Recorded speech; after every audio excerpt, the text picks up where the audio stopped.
Should communion be open or closed?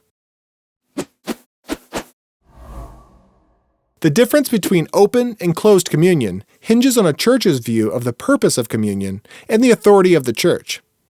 Churches that practice open communion invite all professed believers in Christ to join them in observing the ordinance. Churches that practice closed communion limit involvement in the Lord's Supper to their own local body. Only official members in good standing are allowed to partake. Some churches practice a third type, which they call close communion. In close communion, members of other churches in the same denomination are allowed to break bread together with members of the local church. The Bible's teaching on the Lord's Supper is found in 1 Corinthians 11:17-34, and promotes open participation for believers. All those who are true believers in God, through personal faith in Jesus Christ, His Son, are worthy to partake of the Lord's Supper by virtue of the fact they have accepted the death of Christ as payment for their sins. The reasoning behind some churches' practice of closed or close communion is that they want to make sure everyone partaking is a believer.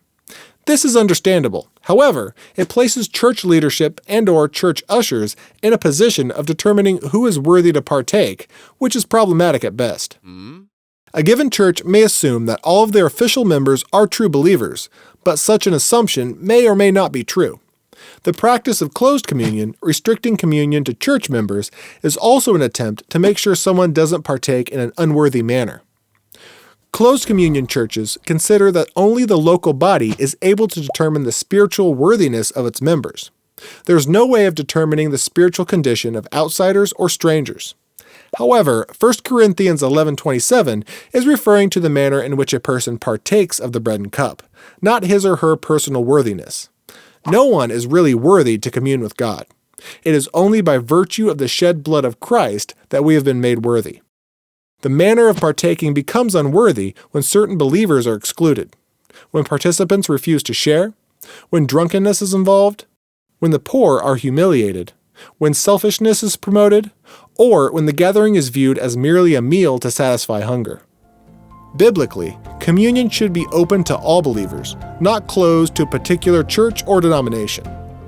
What's important is that the participants are born-again believers, walking in fellowship with their Lord and with each other. Before partaking of communion, each believer should personally examine his or her motives. No matter what church one belongs to, irreverence, prejudice, selfishness, and lust have no place at the Lord's table. Got questions? The Bible has answers, and we'll help you find them.